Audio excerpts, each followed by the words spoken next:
Pour plusieurs Québécois qui ne se suffisent pas de zwifter et qui ont un peu des fourmis dans les jambes à ne pas pouvoir faire des vrais kilomètres de vélo à l'extérieur, ben, la tentation des voyages dans des pays chauds est très tentante. Mais si vous vous payez ce luxe, comment bien emballer votre vélo pour éviter qu'il soit détruit par le transporteur lors du voyage en avion?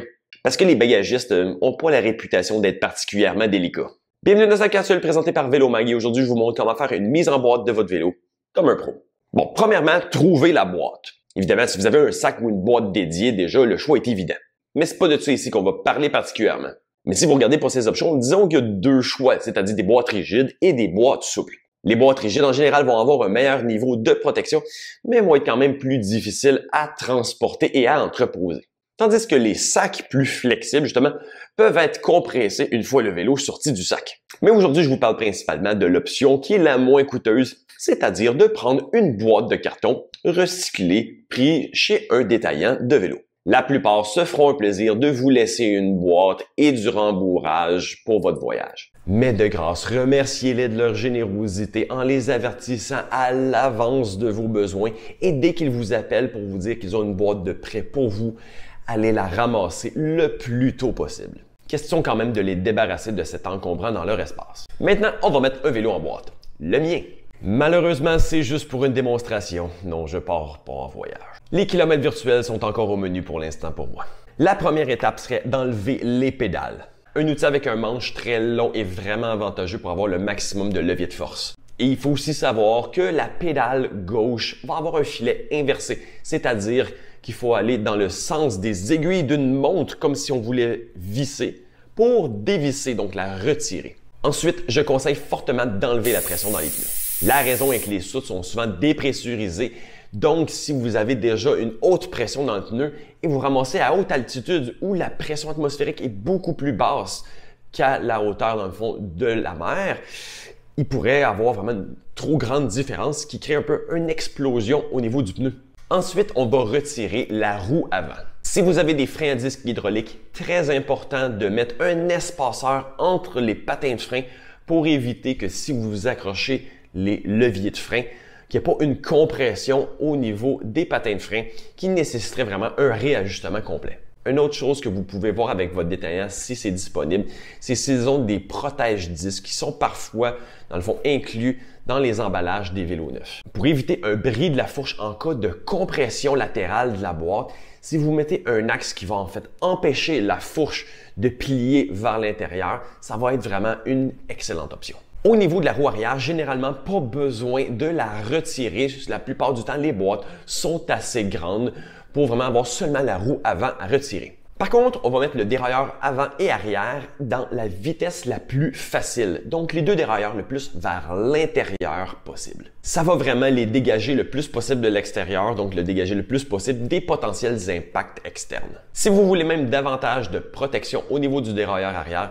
vous pouvez le retirer puis vraiment l'enrober dans un emballage tout en faisant attention à la chaîne et les haubans pour empêcher qu'ils frottent entre eux et faire des graphiques. Ensuite, on va retirer le guidon. Là, il y a deux façons de faire. Je vais vous expliquer les pour et les contre de chacun. Donc, c'est assez simple, c'est de retirer les vis de la plaque avant de la potence pour pouvoir enlever le guidon. C'est assez simple parce qu'en remettant le tout, ça ne nécessite vraiment aucun autre ajustement mécanique en tant que tel. Idéalement, par contre, il faut s'assurer de serrer avec le bon couple de serrage. C'est pour ça que l'achat d'une clé dynamométrique peut être vraiment quelque chose qui va vous sauver potentiellement des potentiels bris en surserrage. Mais bon, avec mon œil de spécialiste en positionnement, moi, c'est pas la méthode que je préfère, tout simplement parce que ça peut faire varier quand on va remettre le guidon. Peut-être qu'on ne le mettra pas exactement au même angle de rotation et pour certaines personnes, ça peut faire une grosse différence d'un point de vue postural. Donc, au minimum, de peut-être mettre vraiment des marques au crayon pour vraiment s'assurer de le remettre le plus possible dans le même angle de rotation. Mais bon, si vous êtes quand même habile d'un point de vue mécanique et que vous voulez vraiment être sûr de toujours remettre le guidon exactement au même endroit, ben vous pouvez avoir la deuxième méthode, c'est-à-dire de retirer la potence de la colonne de direction. Donc là, c'est vraiment de non pas retirer, mais seulement desserrer souvent les deux vis qui vont serrer sur la colonne de direction, de retirer le cap d'ajustement au complet sur le dessus de la colonne de direction et retirer la potence. C'est juste qu'il faut savoir comment réajuster un peu la pression sur les roulements de colonne de direction. C'est-à-dire que quand vous le remettez, on serre au complet la vis d'ajustement de compression jusqu'à ce qu'elle soit à peine à côté. Dans le fond, on veut qu'il y ait le moins de pression possible sans avoir de lousse dans la colonne de direction. Une fois que la pression est suffisante, mais pas trop grande, on va vraiment justement resserrer les deux vis de serrage de la potence, évidemment toujours, idéalement, avec une clé dynamométrique. Bon, et maintenant, ça va être vraiment le temps de mettre le plus possible de rembourrage.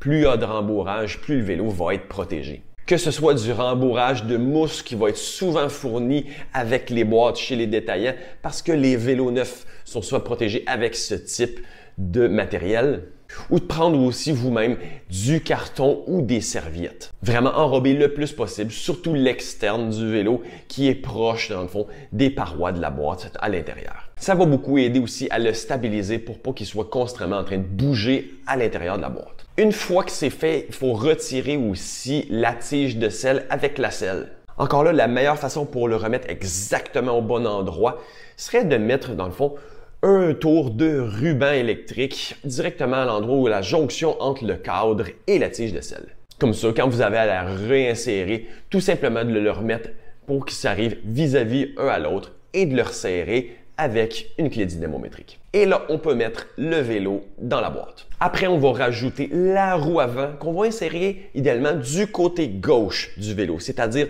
pas du même côté que les dérailleurs, étant donné qu'il va y avoir plus d'espace, et aussi idéalement avec le disque du côté interne à regarder justement pour qu'il arrive souvent vis-à-vis l'intérieur du triangle à un endroit où ce que le disque ne fera pas appui avec rien sur le vélo.